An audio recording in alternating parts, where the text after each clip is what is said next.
Bon, ça y est, on y est. J'ai pensé à plusieurs manières de faire cette introduction, mais je vais faire simple. Juste, merci de m'avoir suivi jusque-là. Et franchement, la suite va juste être incroyable. Likez, commentez, faites du bruit, parce que je veux voir un chapitre un jour de Black Clover en tendance sur YouTube. Ce sera incroyable. Black Clover vit.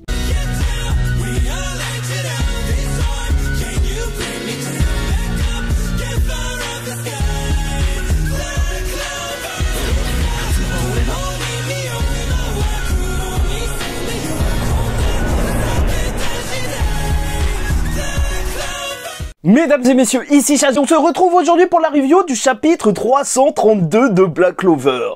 Vous avez entendu? Ça fait pas super plaisir, ça y est, je le répète, la review du chapitre 332 de Black Clover. Plus de bruit, la review du chapitre... Bon, je vais arrêter. Donc, dernière déclaration.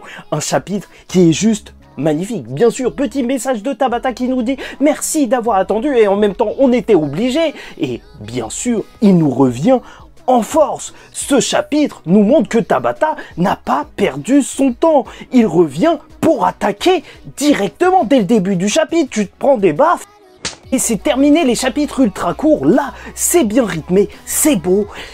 On va en parler en détail, t'inquiète pas. Mais avant tout, il faut que je te parle de cette magnifique page couleur pour nous présenter les personnages après, encore une fois, une nouvelle ellipse. Déjà fait totalement non objectif, ils sont magnifiques. Asta juste excellent avec son gant en cuir pour cacher son bras noir. Et en plus, ce design, il est super efficace en reprenant celui de base, plus de celui de la dernière ellipse. Donc le mini Yami pour un mix où il a quand même la classe là. Tu sens que c'est un vrai chevalier. Il porte plus les vieux hauts de Yami, non. Regardez-moi notre petit frigo. Ça se voit que maintenant il touche de l'argent. Oui, chevalier mage, ça rapporte. Et même pour Yuno. Oui, certes, il a toujours eu l'air riche. Mais là, c'est pas possible. Même quand il était pauvre, il avait l'air riche. Mais là, c'est encore pire. Déjà qu'il se faisait racketter alors qu'il avait qu'un seul grimoire. Ça y est, maintenant il se trimballe avec 2 pochettes. Non, c'est trop. Bon, là, il faut que je fasse retomber la hype. Je sais, c'est n'importe quoi. Je suis désolé si ça vous énerve. Donc, le chapitre va commencer très violemment puisqu'on va avoir une dinguerie. Bien sûr, nous sommes au 7e étage du monde des démons. Et c'est juste n'importe quoi, ça marque la fin de Black Clover, on y est. Et bon, peut-être qu'on nous montre en réalité l'endroit où aura lieu la bataille finale de Black Clover. Parce que je vais y venir, bien sûr, voilà. Étrangement, nous retrouvons notre cher Lucius sur une page magnifique. Ça se voit que Tabata s'est bien reposé avec un Lucius au premier plan de dos, avec son mystérieux grimoire ouvert bizarrement comme d'habitude. Un Lucifero qui a juste l'air géant. Là, c'est vrai qu'on avait du mal à s'en rendre compte quand Asta se battait contre lui, vu qu'il est tout petit, et à chaque fois qu'il y a quelqu'un devant lui, bah t'as l'impression qu'il est grand. Mais là, c'est juste impressionnant. Et derrière lui, nous voyons le sceau de la magie de temps. Et ça veut tout dire. Voilà. Peut-être justement que Lucifero est grand, mais avec la magie de temps, Lucius l'est encore plus. Simplement par l'image. Et le texte va le prouver. Parce que bien sûr, le démon n'a pas changé. Encore un gros rageux qui dit oui, j'ai juste la moitié de mon corps. J'ai la magie la plus forte. Je suis encore le roi démon. Ok, ok. Mais qu'en est-il vraiment? Lucius prend son cœur et lui dit que dans ce monde, nous, les humains, utilisons le mieux la magie. Et c'est plutôt incroyable, en fait. Déjà, on a plus ou moins la confirmation que Lucius est véritablement un humain, parce que je vous l'avais dit, je me demandais si c'était pas le démon du temps qui s'était transformé en humain. Peut-être que c'est encore possible, mais voilà, ça doit être vraiment le frère Zogratis, comme on nous l'avait dit. Mais en plus, c'est vrai que ça reste quand même assez étrange qu'il récupère un cœur de Lucifero alors que Adramelch lui en avait déjà passé un. Donc peut-être qu'il a utilisé le premier cœur pour se rendre dans le monde des démons parce que on ne sait pas comment il l'a fait. Et je sais pas pour vous, mais la mise en place de Tabata pour cette page me rappelle bien évidemment le rituel d'asservissement des démons, celui qu'Asta a fait face à Libé. Peut-être que justement il a invoqué Lucifero et que maintenant ça y est, il l'a dominé et que maintenant ça va être son animal. Peut-être bien. Dans tous les cas, si il a vaincu Lucifero dans le monde des démons, il n'y a qu'une chose à dire. C'est le nouveau roi des démons. Ça marche comme ça chez les démons. C'est simple. Plus t'es fort et plus t'es le boss. Voilà, c'est simple. Donc maintenant, peut-être que tous les démons lui obéissent. Et ça fait largement la différence. Enfin, on va le voir véritablement. Dans tous les cas, son plan est en place. Nous passons donc 1 an et 3 mois plus tard. 3 mois, étrangement, comme le temps qu'on a dû attendre pour avoir ce chapitre. Théorie du complot, je ne sais pas, où on retrouve un Asta dans une case qui est magnifique, encore une fois, oui, il est au premier plan de dos, et tu vois qu'il avance lors de cette cérémonie de graduation, avec son frère Libé posé sur son épaule, ça y est, maintenant, c'est habituel, tout le monde le sait, et ce qui est énorme, c'est que, bien sûr, voir ce plan où tout le monde attend Asta, bah ça nous rappelle nous, parce que nous aussi, on l'a attendu. On apprendra qu'il aura mis du temps à monter les échelons, vu que Damnatio Kira n'était pas là, donc le procès a pris un petit peu plus de temps que prévu, et bien sûr, ils doivent avoir peur du fait qu'il soit lié plus ou moins à un démon. En gros, bah oui, c'est son frère.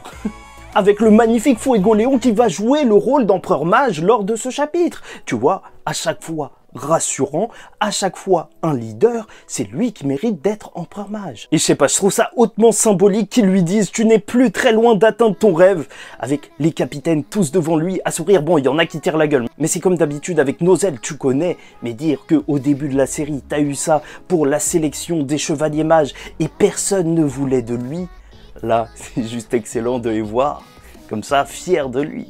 Et je sais que certains se sont dit « oui, il y a tous les capitaines là ». Mais vous êtes mauvais, vous êtes vraiment mauvais parce que Kaiser, vous l'avez oublié.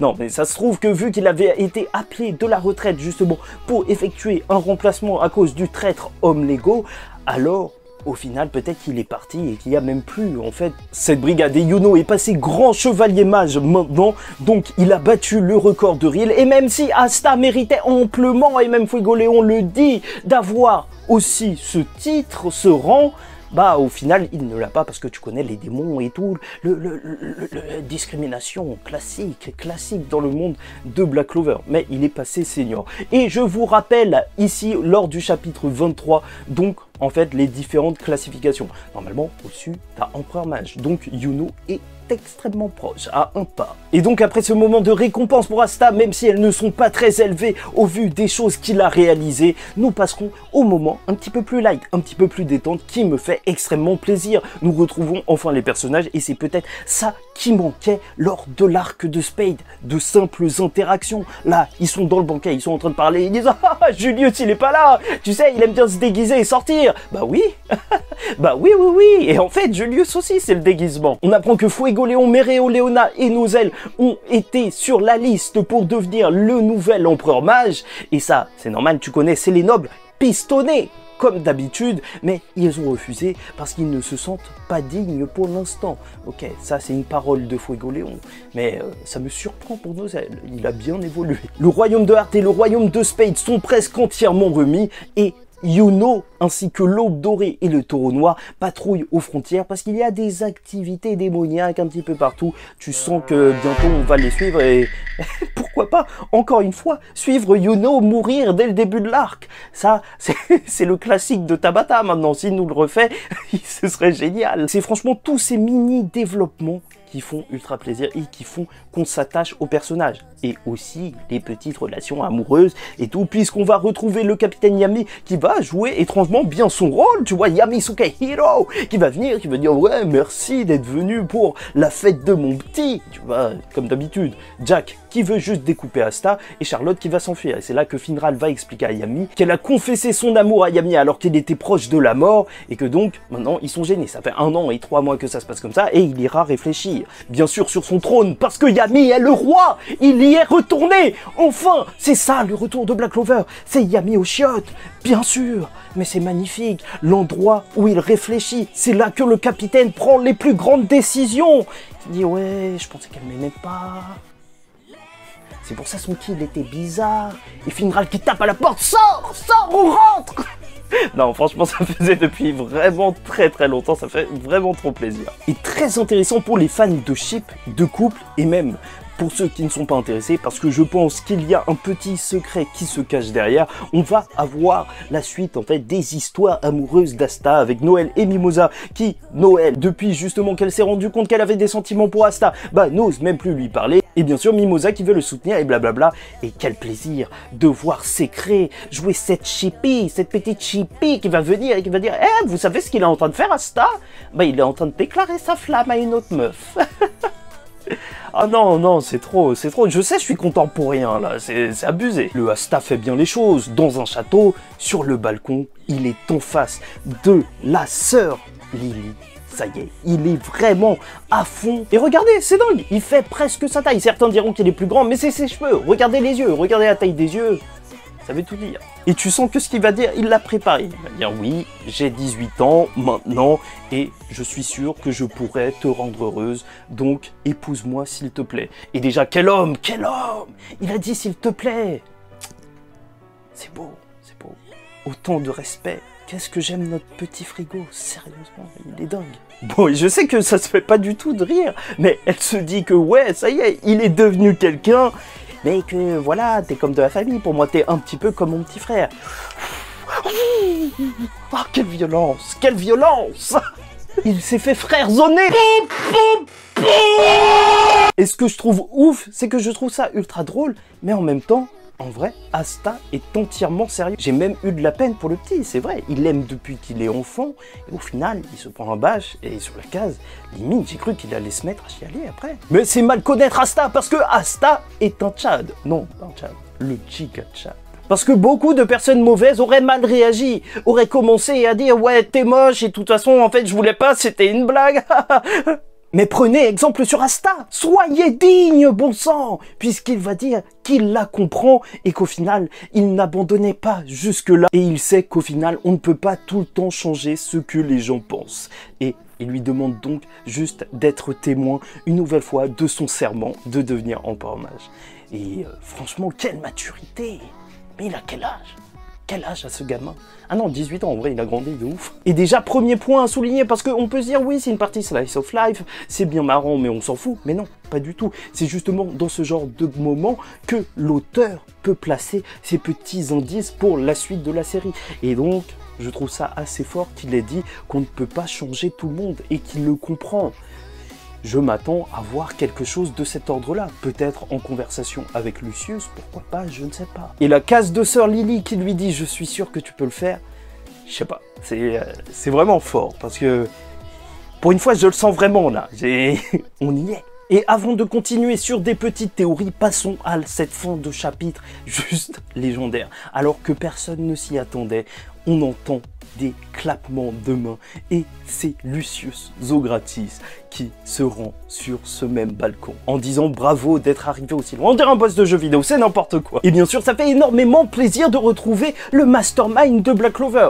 Et même si certains kiffent sa tenue, son style et tout, ok, le manteau ça passe, mais pour moi la robe pull la géante, faut qu'il change de ça. Moi je peux pas. Mais bon, il faut dire que c'est assez mystérieux de la part de Tabata de nous l'avoir ramené ici après une scène aussi belle, aussi posée, aussi calme. Peut-être que justement, c'est pour nous retourner le cerveau très violemment avec, pourquoi pas, la théorie comme quoi Sœur Lily est depuis bien longtemps la 5e sœur des Zogratis et purée, la maman Zogratis, elle en a fait des gosses. Mais bon, c'est vrai qu'elle a les yeux bleus et en plus une peau assez blanche comme Zenon, et vu que Lucius avait supprimé la mémoire de Julius, même si c'était la même personne, alors peut-être qu'il en serait de même pour Sœur Lily et qu'elle va se révéler dans le prochain chapitre et que ce serait terrible. Mais c'est pas sûr du tout. Ça, franchement, pas du tout. On pourrait même partir sur un kidnapping de Sœur Lily. Ça détruirait littéralement le personnage d'Asta. Et bon, je vais vous dégoûter avec cette possibilité pour la suite, mais en même temps, ça marcherait très bien. Aussi, peut-être que justement, nous voyons Lucius, mais qu'au moment même où Asta a tourné la tête, lui, il a vu Julius. Et en fait, il va absolument rien se passer du tout pour l'instant. Il est juste là pour le féliciter d'être arrivé aussi loin et qu'ensuite, on va reprendre le cours des événements et ça va monter petit à petit. Ouais, je sais, Tabata nous déçoit parfois, mais c'est pour nous mettre une gifle encore plus grosse par derrière. Bon, et pour terminer, petite analyse globale du chapitre avec une vision d'ensemble. C'est vrai que ce chapitre réaffirme la position d'Asta et même son personnage avec ses accomplissements. Et si au début du chapitre, on voit Lucius et même à la fin du chapitre, alors ça nous réaffirme les enjeux encore plus forts en sachant que la menace n'a jamais été aussi proche. Et justement, c'est peut-être le moment venu et Tabata sait le faire en faisant perdre son bras à Asta, en faisant perdre Yami à Asta, justement démoraliser le personnage principal. Et ce chapitre nous l'a très bien installé, un Asta qui semble sûr de lui, un Asta qui semble pouvoir tout affronter, un Asta qui vient d'être félicité. Mais peut-être qu'il va aussi être félicité par Lucius. Et justement, nous rappeler tous les événements accomplis jusqu'ici grâce à cette cérémonie, et donc ce grade qui a été passé, ça fait que ça pourrait être très dur, par exemple, pour Asta d'apprendre que Lucius l'a manipulé depuis bien longtemps et qu'au final, ses victoires ne sont pas les siennes. Tabata n'a pas fait ce chapitre pour rien. Il va mettre Asta à l'épreuve. Bon bref, j'espère que vous avez apprécié cette review. En tout cas pour moi c'était un plaisir de vous la faire. N'hésitez pas à liker ou disliker la vidéo si ça ne vous a pas plu. Commentez, donnez-moi votre avis sur ce chapitre. Retour de Black Clover en commentaire. Et abonnez-vous. Chaque semaine on parle de Black Clover. Chaque mois on parle de Black Clover. Chaque année on parle de Black Clover. En fait pas pendant beaucoup d'années. Mais c'est incroyable. Là, ça y est, la hype Black Clover revient. Parce que je sais, j'ai tenté de faire des vidéos et tout pendant la pause, mais j'ai vu que ça marchait moins bien. Sûrement que les gens ne pensaient plus trop au manga, mais au final, ça m'aura permis de préparer de petites vidéos tranquilles comme ça. Donc, dès qu'il y aura un temps mort, t'inquiète pas que ça va bombarder. On est là, Black Clover. C'est la fin, là. Il faut se réveiller, les gars. Bon, voilà. En attendant la suite, la semaine prochaine, je vous dis ciao tout le monde, faites très attention à vous et surtout, paix sur vous.